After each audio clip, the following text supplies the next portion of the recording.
Welcome to A Pleasant Solution, Embracing an Organized Life. I'm your host, certified life coach, professional organizer, and home life expert, Amelia Pleasant Kennedy. And I help folks permanently eliminate clutter in their homes and lives. On this podcast, we'll go beyond the basics of home organization to talk about why a clutter-free mindset is essential to an aligned and sustainable lifestyle. If you're someone with a to-do list, if you're managing a household, and if you're caring for others, this podcast is for you. Let's dive in.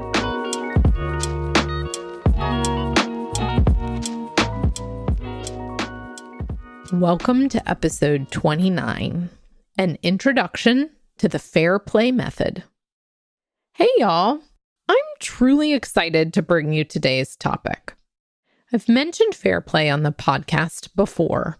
However, on today's episode, we'll begin to dive into the specific concepts a bit further. There's plenty to address and break down, so please expect this to be a recurring topic on the podcast.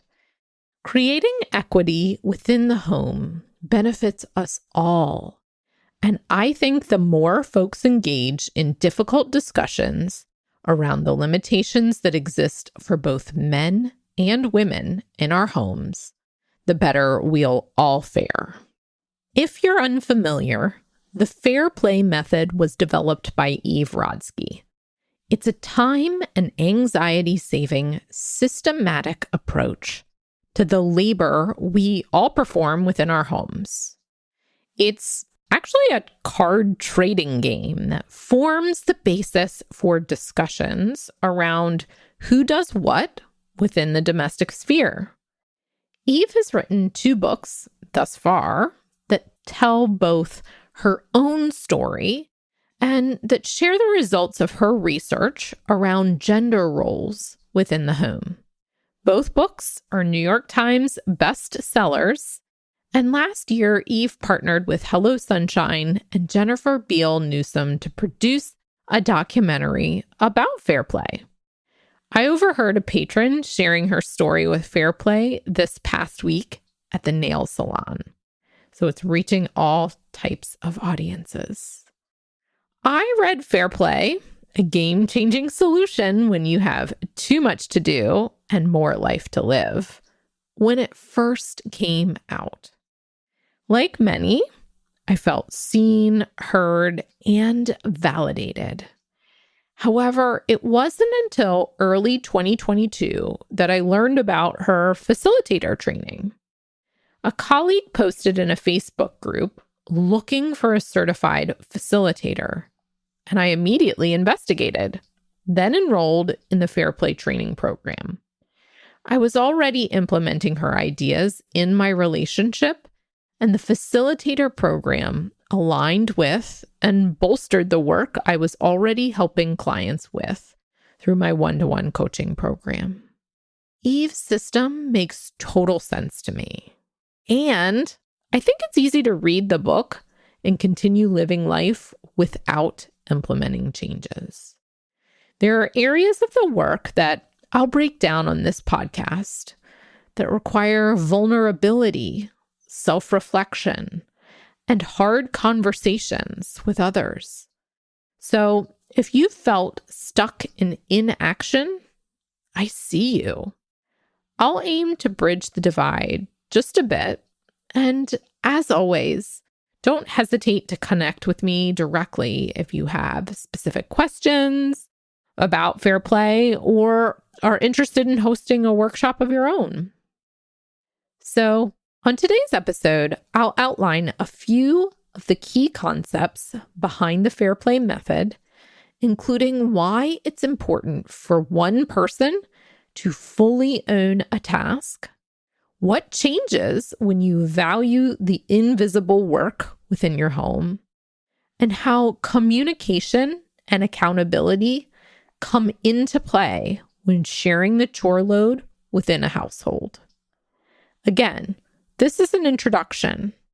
On the next episode, I'll share a bit more about the rules of the game and how it's actually played. Please note that I'll be using words like care tasks, chores, household responsibilities, and tasks interchangeably.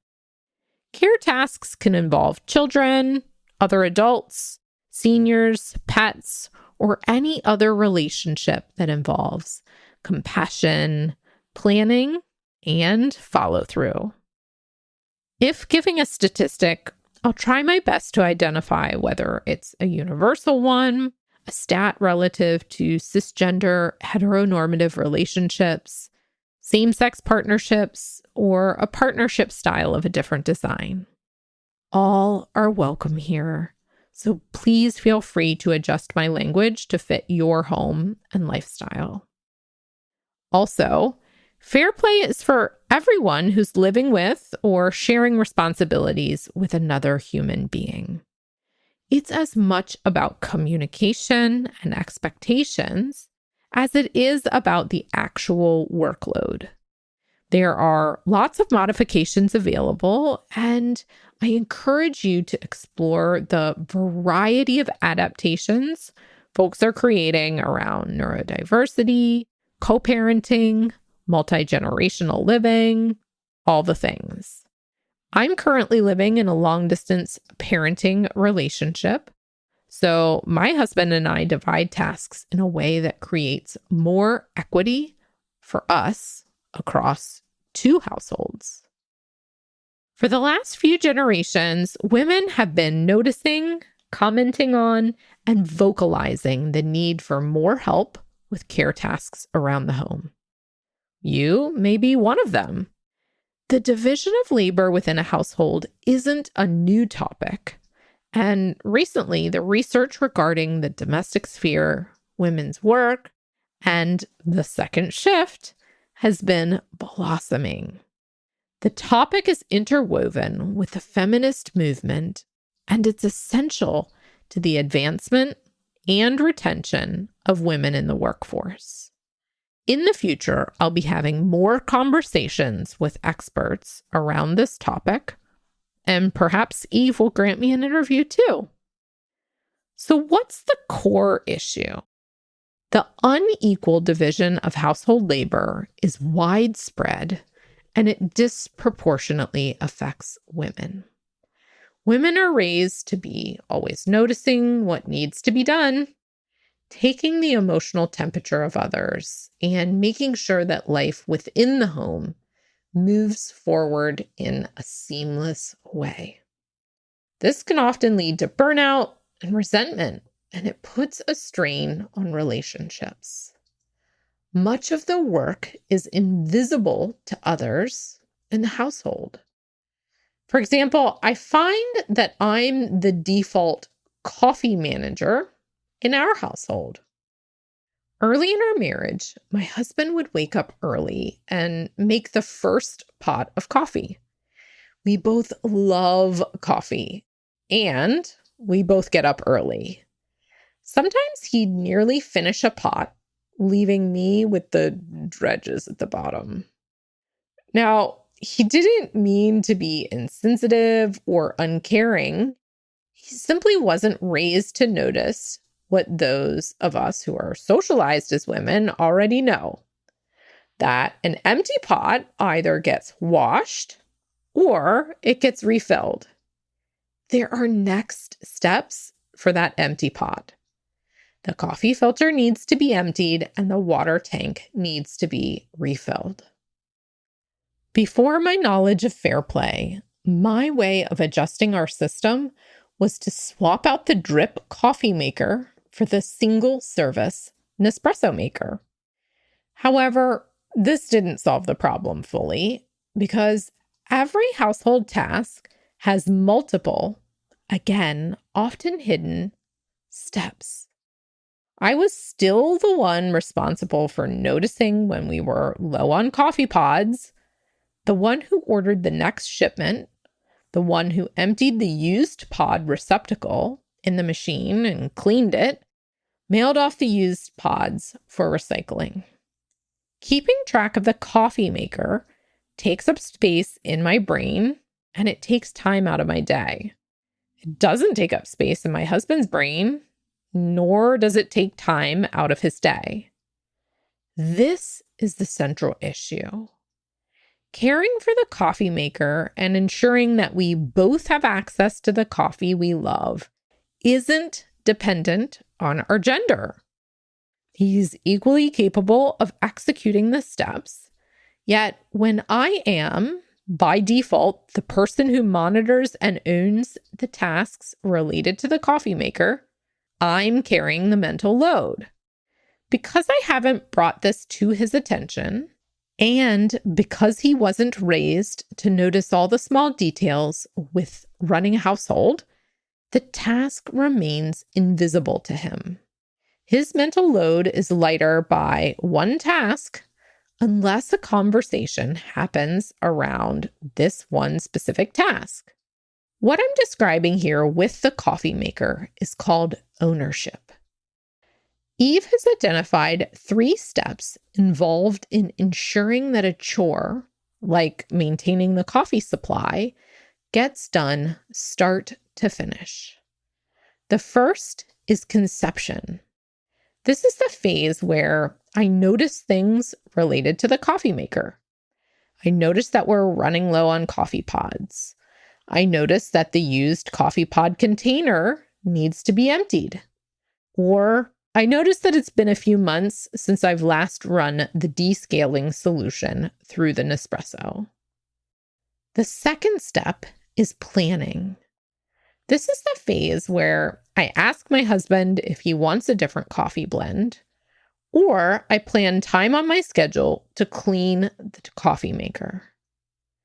The final step is execution. This is the phase where I actively order the coffee pods, actively empty the used pod container, or refill the water tank, or actively run the descaling cleaning solution. Ownership of a task means that one person maintains the coffee maker from start to finish. One person notices what needs to be done, plans time to follow through, then actually does the work. In a traditional, more typical delegation scenario, one person notices what needs to be done, then they ask somebody else to follow through. Delegation around home tasks proves to be ineffective, however, because research has shown that carrying the mental load is where much of the brain drain, physical and mental exhaustion occurs. Even if your partner volunteers or is voluntold to order the coffee pods, all other aspects of maintaining the coffee may fall back on you. Splitting a task amongst 2 individuals is something the fair play method advises against. Transferring full ownership or swapping tasks is the more effective alternative. One goal of fair play is to regularly swap tasks or transfer ownership so that one person doesn't get stuck doing the same dull, energy-draining tasks over and over. You know the ones: the dishes, laundry, watching the kids. It's our thoughts about these quote-unquote daily grinds that lead to resentment, irritation, and aggravation. In my head, it sounds like, ugh, we both like coffee, so why am I the only one who notices?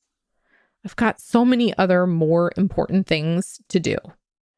By acknowledging, discussing, and trading ownership over a task, you and your housemates, including your kids, actively share the load and create more mental space. This mental space allows you to prioritize rest, creativity, and leisure more often. I'm going to pause for a moment and encourage you to visualize one task that you own completely. Now, imagine passing it off to another member of your household. What feelings come up for you when you think about not having to own any part of that task for a few weeks? Fair play is all about valuing each individual person's time equally. Eve states in the book, quote, "You deserve to own your time and your life like the CEO that you are. You deserve to feel supported and respected by your partner, not judged, nagged, or micromanaged. You deserve a true partnership, both at home and in life." For some of you, that may feel more like a dream than a possibility. Yet, as I tell my clients, shifting and rebalancing the load around housework happens one conversation at a time. It's not instant change, yet transferring ownership of just a few tasks can make an impact on the day-to-day lived experience within your home. The unpaid, unseen tasks you do around the house matter. They matter to you, they matter to others. They're as valuable as paid working hours because each task takes time. Neither my husband nor I have to maintain the coffee maker, but we've determined that it's essential to our days. Coffee helps us function, and it brings us joy. We both value coffee, so there's absolutely no reason why caring for the machine would default to one of us over the other. None. Having an explicit conversation around this one task changes everything. It takes the emotion out of the task. No longer is it about me and my time, and instead it's about who's making sure that there's always coffee this month.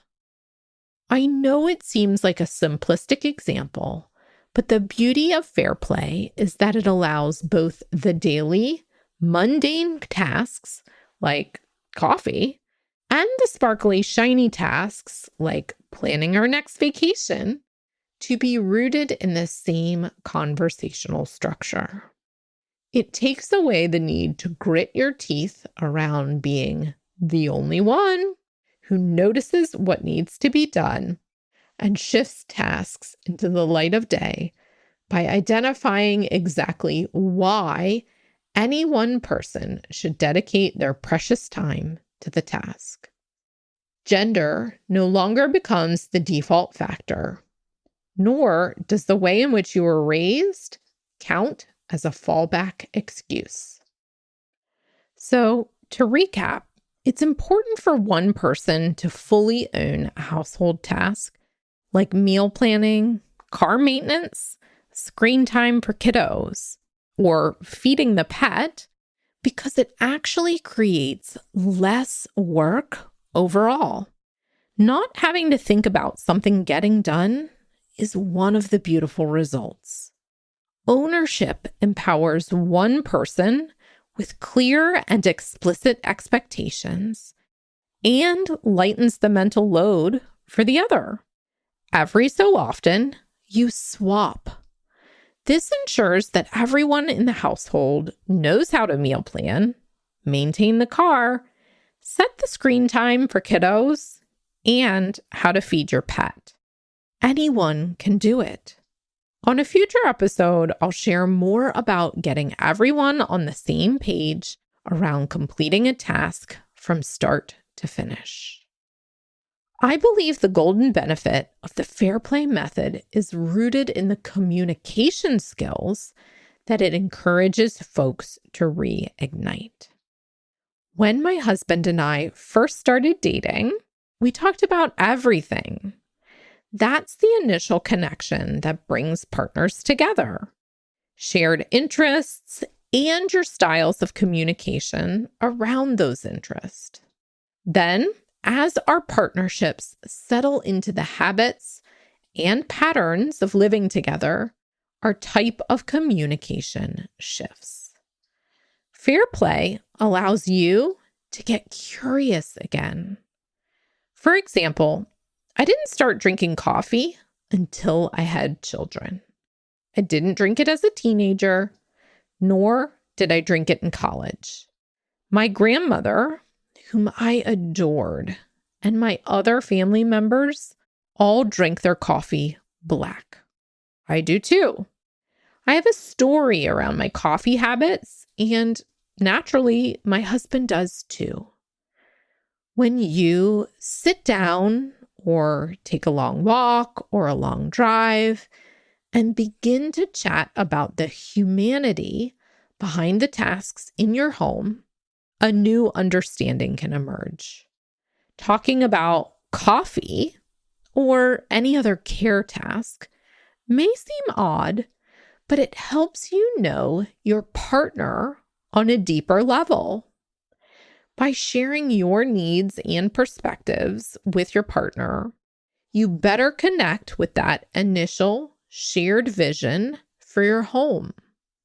Communication and accountability are key to creating and maintaining a fair partnership. By openly discussing your feelings, documenting your agreements, and following through on your commitments, you and your partner build trust and mutual respect. Beginning the process isn't always easy, as the current division of labor in your home most likely benefits one partner more than the other. My husband now sees that it benefits him to lighten my mental load. I'm able to pursue my work more fully. I'm more enjoyable to be around. I have more to talk about than simply household logistics because I have free time to read, take walks, explore art. He was a capable, independent human being before we met, and he's highly successful in his career. Taking on more of the domestic load benefits him because he's more connected with our kids and their activities. He's more aware of all that goes into running a household, and he isn't pigeonholed in the ways that he contributes to the running of our household. One of the best questions to consider when beginning your fair play journey is, what is the shared mission or vision for our household? Both you and your partner have underlying core values and a purpose for being together. And it goes beyond always having coffee available. Give some space and time for this question. Reflect on it as individuals before you discuss together. It's a great foundation for clearing the slate from past resentments or bitterness. Of course, I'll always recommend couples therapy if deep healing is needed. Learning to listen to one another, share your truth around the load that you're carrying, all without making the other person wrong for any past mistakes or patterns they've fallen into, is a huge step. There's so much time ahead for changes and adjustments. So I'll encourage you to consider starting anew from the present. How do you want your chore load to feel over the next year or decade? This is the bigger picture for your life at home, and you get to decide when you're ready to rebalance the load within your home. Join me next week as I dive into the rules of fair play and its ultimate goal. Talk to y'all soon. Hey, y'all.